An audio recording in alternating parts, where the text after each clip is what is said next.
Bonjour Pam. En fait, j'avais une question à vous poser. Est-ce que un acquéreur ou un vendeur peut refuser de signer le compromis?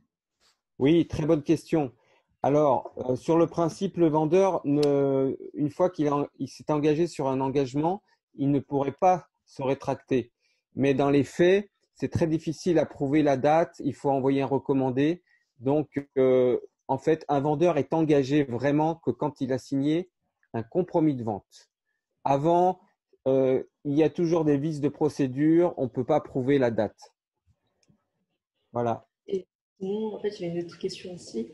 Est-ce qu'un acquéreur ou un vendeur, il peut changer d'avis une fois que le compromis est signé? Alors oui, encore très bonne question. Un acquéreur, quand il a signé un compromis de vente, il a un délai de rétractation de 10 jours. Donc, les 10 jours passent, après, il ne peut plus se rétracter. Les 10 jours commencent à partir du moment où il reçoit un recommandé. Le lendemain du recommandé, le premier jour passe. Alors, le samedi, le dimanche, les jours fériés ne sont pas des jours ouvrables. Ils ne sont pas comptabilisés. Par contre, un vendeur, lui, une fois qu'il a signé le compromis de vente, il n'a aucune journée de rétractation. Il est engagé. Il a, euh, il ne peut pas revenir sur sa parole. Elle est écrite et il ne peut pas vendre à un autre acquéreur.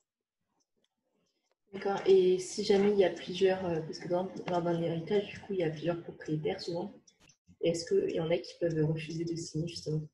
Ah oui, alors effectivement, dans les successions, souvent il y a des ayants droit. Ils sont deux, trois frères, une sœur, donc ils sont plusieurs vendeurs. Même un couple ils sont plusieurs couples. On appelle ça des indivisaires.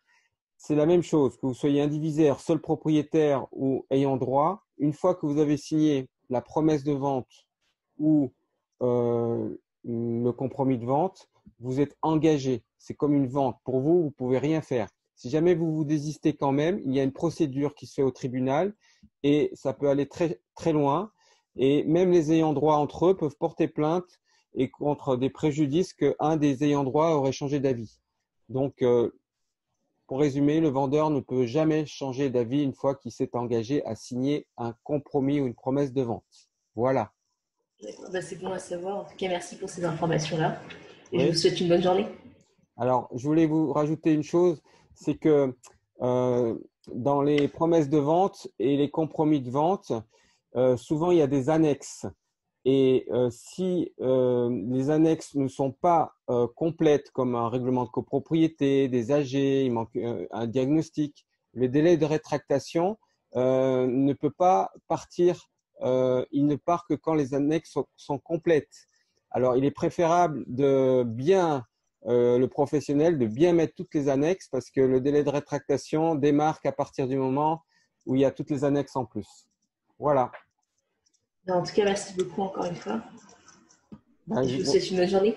merci beaucoup et très bonne journée. Et puis peut-être à une prochaine fois, j'espère. Voilà. Oui.